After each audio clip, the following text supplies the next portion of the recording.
Oi gente, eu sou a Duda e hoje nós vamos conversar sobre Viagem ao Centro da Terra do autor francês Jules Verne. Carinhosamente nomeado no Brasil como Júlio Verne, este é o primeiro livro do nosso projeto de leituras de 4 obras deste grande autor da literatura, também conhecido muitas vezes como pai da ficção científica. O Viagem ao Centro da Terra foi um livro originalmente publicado em 1864, mas como nós vemos até nos extras aqui deste livro, ele ganhou uma versão um pouco maior 3 anos depois, em 1967. Teremos então 4 livros pela frente no projeto, alguns títulos que compõem as viagens extraordinárias desse grande autor. São muitas viagens extraordinárias, mais de 50. O autor escreveu muito sua vida inteira, lançou vários livros e depois da morte dele, o seu filho continuou lançando alguns livros dele que ainda não haviam sido publicados. Ele tinha até um contrato com o seu editor de escrever 3 livros por ano, não é pouca coisa. Depois passou a 2 livros por ano. Então é um autor com uma longa aí carreira literária, focada na ficção científica, também nesse quesito viagens. Nos extras desse livro a gente vê um pouco dessa dinâmica entre ele e o editor, que foi o seu editor por sua vida inteira, o Hetzel, também o seu amigo. Essa relação entre eles também moldou o que viria a ser o foco da obra de Jules Verne. Ele teve esses 2 grandes sucessos no início de sua carreira, que foi o 5 Semanas em um Balão e o Viagem ao Centro da Terra, e a partir daí houve uma demanda por esses livros com teor científico envolvendo aventuras. E uma curiosidade também é que os livros dele eram publicados em um periódico voltado para o público jovem, ou seja, na verdade a gente tem aqui histórias que naquela época, no século XIX, eram histórias com foco no público jovem, seriam os nossos YAs de hoje. Eu adianto que tem muitos extras interessantes nessa edição, isso que eu adoro nas edições da Zaha. Eu gostei muito da introdução, no entanto a introdução tem sim spoilers e muitos spoilers. Eu tenho o costume, gente, de ler sempre a introdução depois de ler o livro. Não apenas por ter spoilers em várias introduções que eu leio, mas também eu sinto que eu absorvo mais o que está sendo passado na introdução, uma vez que eu já tive contato com a obra. Eu acho que quando eu leio sem saber absolutamente nada sobre o livro, eu acabo já moldando o meu pensamento para a forma, o jeito de pensar do que estão falando ali na introdução, que muitas vezes tem opiniões, enfim, críticas, e eu gosto de formar uma opinião completa e de entender a história como um todo para depois passar para uma introdução, um ensaio, um material complementar. Então eu acabo nunca pegando esses spoilers da introdução. Eu gostei bastante da introdução sim do livro, que é assinada pelo tradutor do livro e também pelo autor das várias notas de rodapé. Antes de começar, eu vou mencionar essa questão das notas de rodapé que eu comentei com vocês nos stories. Ele é um livro com muitas notas de rodapé, são mais de 150 notas, o que foi algo que me irritou um pouco no comecinho. Especialmente no começo desse livro, nas primeiras 100 páginas, tem muitas notas, muitos comentários, às vezes mais da metade da página de comentários. Eu quero deixar claro que eu adoro comentários, eu gosto de edições comentadas, mas eu às vezes achava que foi feito aqui em demasia com algumas informações não tão interessantes, pelo menos para mim. Tinha algumas informações até redundantes, coisas que já haviam sido colocadas no texto e eram apenas repetidas, muitos nomes, enfim, coisas que eu lia e esquecia imediatamente um segundo depois. Eu, como leitora, tenho essa mania, eu preciso ler o livro como um todo, eu não consigo pular uma nota de rodapé, um comentário, eu preciso ler aquilo porque eu acho que pode ter alguma informação importante sendo passada para o leitor. E eu não consigo também deixar para depois, porque se eu deixo para ler as notas de rodapé depois, eu meio que esqueço sobre o que elas se referem. Então isso me incomodou um pouco no comecinho do livro, porque toda hora eu tinha que parar para ler uma nota de rodapé. Em algumas páginas tem 5 notas, então cada parágrafo eu tinha que parar e tinha que ir pra nota, e pra mim isso quebra um pouco do ritmo da leitura. Quando eu tava nos stories falando sobre isso com vocês, eu ainda estava no começo da leitura, então fiquei um pouco chateada. Porém, eu preciso dizer que isso melhora muito depois das 5 primeiras páginas. As notas são mais comedidas, assim, realmente param de vir aquele bando de notas em cima do leitor. Então eu não tive mais problemas com isso a partir aproximadamente da página 100. E as notas que eu vi, assim, depois dessa parte do livro foram realmente muito interessantes. Então, por mais que eu tenha desabafado nesse quesito, depois ficou tudo bem. E eu gosto demais dessa edição, das edições da Zaha como um todo, porque sempre tem muito material complementar, tanto ao final desse livro como a cronologia da vida do Jules Verne, que eu achei muito interessante, como também depois voltar a ler a introdução e ter uma visão geral. Então, gostei bastante. Fora que, gente, eu preciso dizer, deve ser extremamente difícil traduzir um livro desses, então palmas aí para o Jorge Bastos. Tem muitos termos técnicos e científicos o tempo inteiro. O professor Lidenbrock, ele é geólogo, mineralogista e ele entende de várias áreas, né? Entende um pouco de tudo. Ele é uma enciclopédia humana. Várias coisas acabam sendo comentadas. Ele tem um pouco de paleontólogo, ele comenta várias coisas que ele vê nessa sua jornada. Então são muitos termos. Eu até imagino que esse deve ser um livro bem interessante, especialmente interessante para um geólogo, por exemplo, porque a pessoa entende muito mais do que está sendo passado. Claro que essa parte científica com a parte da aventura casam muito bem, a ponto de uma pessoa que não entende absolutamente nada dessas áreas também conseguir usufruir o livro completamente. Ainda que, claro, se você conhece as coisas que ele está mencionando, os vários termos e detalhes, deve ter aquele gostinho a mais. Vamos agora, de fato, para o começo dessa história, que começa com esse cientista, o professor Lidenbrock, que é um personagem já bem excêntrico. Ele é um personagem muito único, ele é extremamente inteligente, uma enciclopédia humana, como mencionei. Ele também tem um temperamento irascível, ele é dado a explosões, é mostrado também um aspecto cômico logo no início. O personagem às vezes tropeça em alguns termos científicos, então muitas pessoas acabam assistindo suas aulas para rir, para se divertir com esses problemas que ele tem na fala. Na verdade, há também uma leveza cômica mostrada desde o início do livro na narrativa, que é muito gostosa de acompanhar, né? Faz a gente rir em algumas partes. Eu, pelo menos, ri em várias partes desse livro. Eu gosto muito da narração pelo sobrinho do professor Lidenbrock, do Otto Lidenbrock, que é o Axel. Ele é um personagem mais gente como a gente. Ele também entende muito da área do seu tio, claro. Ele entende de várias coisas. Ele é tipo um assistente, ele trabalha com o seu tio. Porém, ele é mais comum, né? Aquele humano comum, algo bem típico de muitos livros. É colocar o narrador mais próximo do leitor comum ao lado de algum gênio, né? Isso a gente vê em vários livros, inclusive isso me fez relacionar bastante no começo dessa leitura o Otto Lidenbrock com o Sherlock Holmes, né?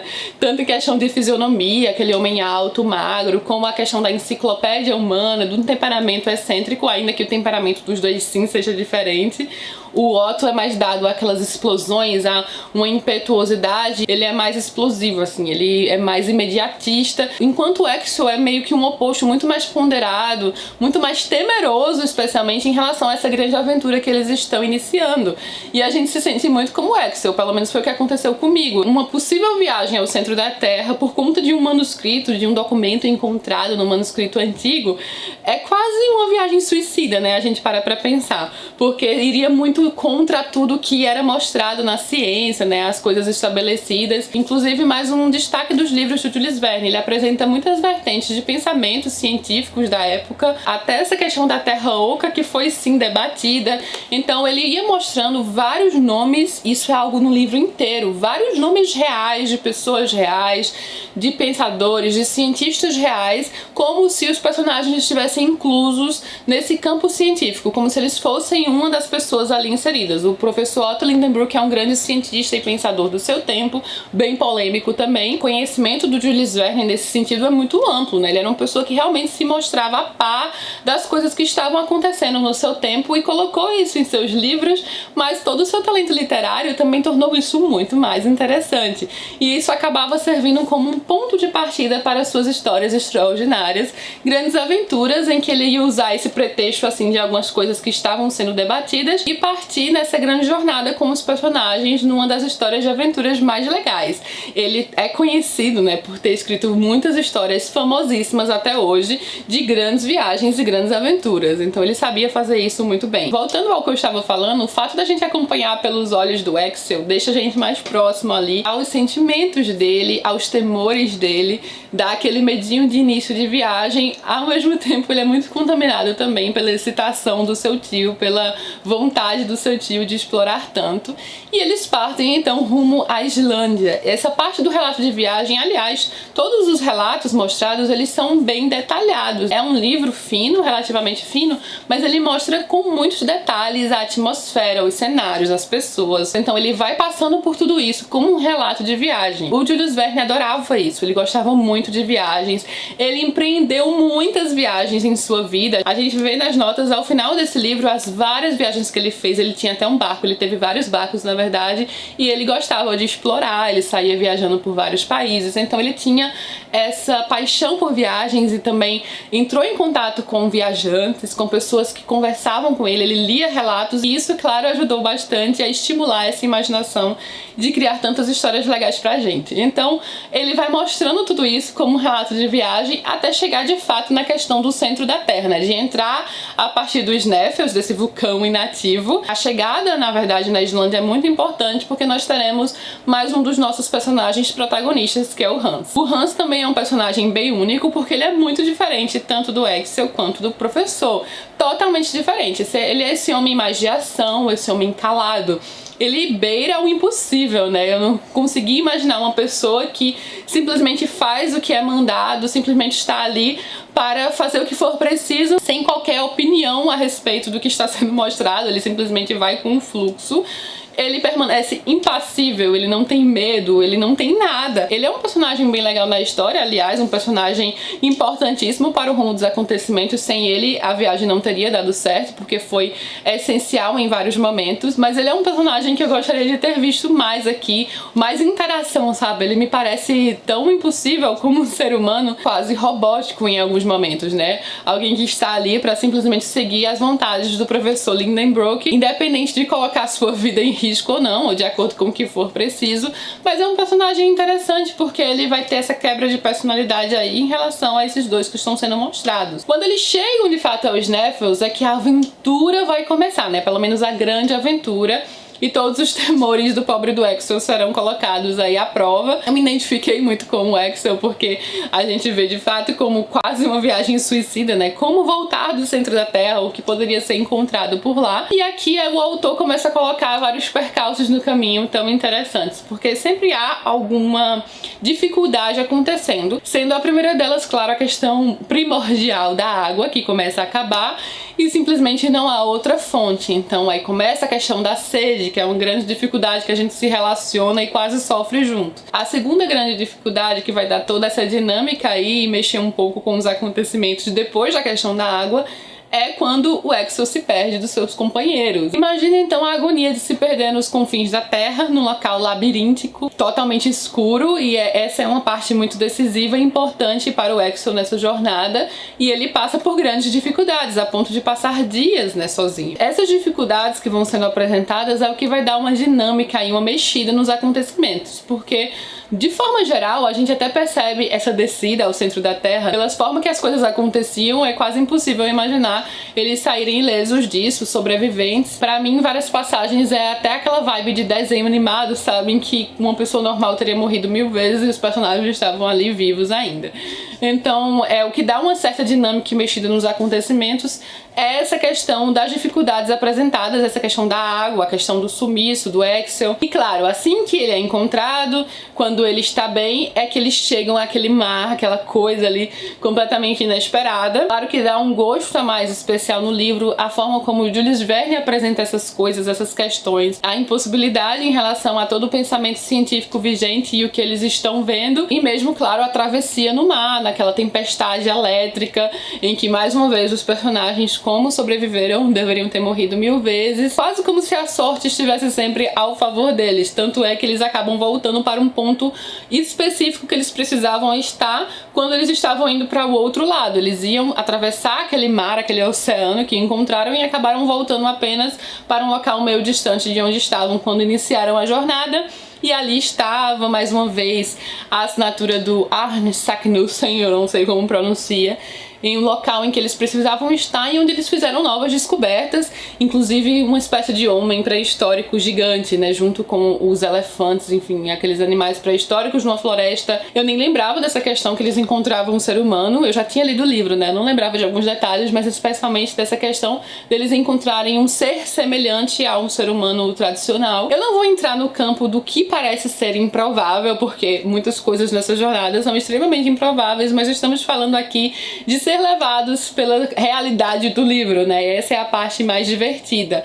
Mas até na realidade do livro, eu preciso dizer que sim, parece muito improvável aquela subida deles de volta à Terra comum. É mais aquela história divertida que a gente tenta relevar tantas coisas improváveis, mas o fato do autor colocar tantos detalhes científicos parece quase uma realidade, né? A gente é muito levado aos detalhes que ele vai passando, a todos aqueles termos e coisas que o professor entusiasticamente vai encontrando pelo caminho junto com seu sobrinho e o Hans.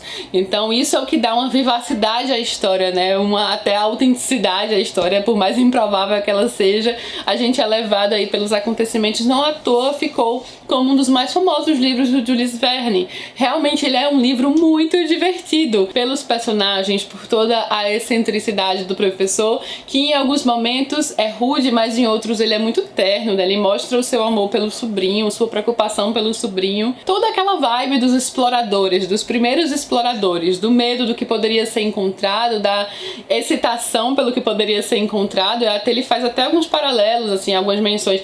Durante o livro tem muitas menções a várias coisas, mas uma delas até a Cristóvão Colombo, né? Ele menciona é a aventura a todo momento, né? A aventura em ebulição aqui em Viagem ao Centro da Terra, e imagino que em vários outros livros do Jules Verne também. Um autor sem dúvida com grande talento literário. A gente vê que o pai gostaria que ele tivesse seguido a carreira do direito. Gente, quantas vezes isso não se repetiu, até na minha geração, né? Tantos anos depois. A gente vê que o Jules Verne passou por isso, né? O seu pai queria que ele fosse seguir a sua carreira, ele até chegou a se formar, mas ele tinha essa paixão pela literatura, por várias outras áreas, como a geologia, a cartografia, viagens. Então ele uniu tudo isso para se tornar um dos grandes escritores de todos os tempos. E é curioso que mesmo todo esse talento, que claro, é inegável em relação ao Jules Verne, é necessário na vida de alguém ter sorte, conhecer as pessoas certas, porque quando a gente está lendo a introdução, ou não sei se é na introdução ou na parte de trás dos comentários, um momento muito crucial na vida do Jules Verne como escritor foi quando Alexandre Dumas o apresentou ao seu editor, porque ele já havia sido recusado muitas vezes. É dito aqui, né, que após algumas tentativas, é na parte de trás, após algumas tentativas junto a diversos editores parisienses, é apresentado por Alexandre Dumas pai a Pierre-Jules Hetzel, que se tornará seu amigo e único editor. Então ali teve uma indicação de um nome de peso na época, e menciona aqui Alexandre Dumas pai porque o Jules Verne era amigo do Alexandre Dumas filho, ele era amigo do filho do Alexandre Dumas, que também tem o mesmo nome e é o autor da Dama das Camélias, também seguiu a carreira de escritor do pai. E em relação à Viagem ao Centro da Terra é isso, fechamos então o primeiro livro, concluímos o primeiro livro do nosso projeto, uma leitura muito gostosa, eu espero muito que vocês também tenham gostado de ler conosco, né, nessa leitura conjunta. E agora vamos partir para o próximo, que é o 20.000 Léguas Submarinas, um dos grandes títulos também da literatura e dos livros mais famosos de Jules Verne. Eu não peguei o livro agora, gente, eu acho que tá lá na sala, mas é um livro que vamos ler em duas partes, primeira parte e segunda parte. E esses livros eram publicados periodicamente, né? Eles são feitos para ler aos poucos mesmo, especialmente esse próximo, que é um livro mais longo, né? Ele não é um livro fino como esse aqui. A gente até vê que ele começou aqui a escrever o 20.000 Léguas Submarinas em 1869, e publicação em folhetim, e iria terminar só no ano seguinte, e a primeira parte saindo em volume único no ano seguinte, em 1870. Detalhe para a primeira parte saindo em volume único. Então até a primeira parte do livro saiu num volume e a segunda parte em outro. Então vamos ler a primeira parte de uma vez só no próximo mês, né, nesse período entre essa data que eu estou postando e o próximo vídeo. O cronograma completo eu vou deixar aqui nos cards no vídeo de apresentação do projeto. E partimos então para essa nossa próxima aventura no submarino, nas 20.000 Léguas Submarinas, com o Capitão Nemo, um personagem tão icônico também da literatura. Espero que vocês gostem da leitura, boas leituras a todos. Me conta o que você achou aqui embaixo, essa é a melhor parte, conversar com vocês. Vamos trocar uma ideia sobre Viagem ao Centro da Terra. Se gostou do vídeo, não esqueça de curtir, isso é bem importante, gente. Compartilhe o vídeo com outras pessoas, se inscreve no canal. Beijo enorme a todos e até a próxima.